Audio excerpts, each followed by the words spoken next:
kiva katsoa. Niin on. Se mikä on vähän ärsyttävää, että tässä on aidat joka vuosi. Hei, vähän hienoa harrastaa koiran kanssa jotain, missä sitä ei tarvitse kieltää haukkusta. Iltapäiväksi se sit onneksi siirtyy tonne. Niin, iltapäivän koira. Niistä on hyvä. Viimeisistä. Nyt kun kaikki on väsyneitä. Mä en tiedä mikä tää on ongelma. Kerrankin on joku semmonen, missä ei rokoteta haukkumista. Musta oli aika hämmentävää, että silloin kun me oltiin viime vuonna lampailla siellä Kerimäellä ja Lumohansissa tosiaan pelkäs niitä. Musta oli kaikkein hauska, että 2-vuotias Australian paimenkaari pelkää lampaita 9 viikkoa, niin isäni paimentaa niitä. Se liikutti niin. Hän jäi heisoon paikalla ja katsoi mikä saa, niin se meni uuhen naaman eteen. Ja toi sinulle jatkajan, jos tarvitset. Mä annan yhden videon joku linkitti mulle joskus, missä oli menee ton jälkeen. Joo. Se oikeesti liikutti niitä. Mulla oli kans hirvikoira, siis silloin kun mä olin vanhemmilla asunut. Se kerran karossuun Niin. Sitten me löydettiin sieltä naapurin lammasaitauksesta ja kaikki lampaat oli keskellä näin ringissä siivokseen ympyrää. Jaa, niin meidän hirvikoira tosiaan.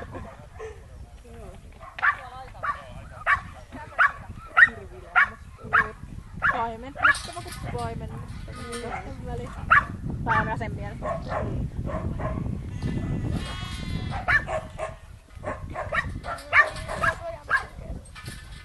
Mä niin ottaisin noita kotiin.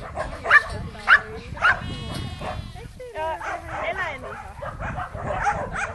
Siinä on naapurit niille siis eläinen pitää paikaksi pitää olla rekisteröityä, minkä tuolla soittaa.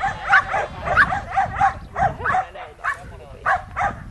Siis taajamaahan ei saa. Ei me.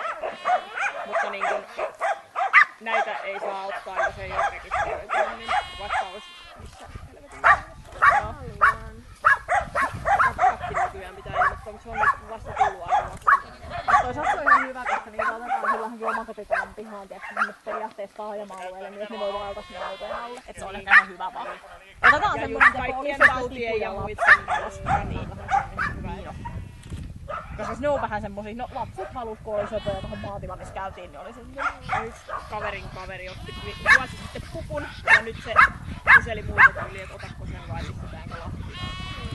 Lapsille ne on mitä ne on 2 ja 4. Mä haluaisin ihan sikana pupun, mutta mä en kestä niitä häkkiä siivoamista. Meillä on ollut ihan riittävästi tuparemarsia. Niin mäkin haluaisin, jos se voisi asua Kallallakin. Vois niitä olla riittävästi. Meillä on varmaan 200, jos ei totuttelisi. Mä en kestä Se on sen kaniparran. Jos paimentas niin. Mutta oli aika hauskaa, että meillä on siis tänään teidän pihalla juoksi jänis. Lumahan lähti siis alle puoli vuotta.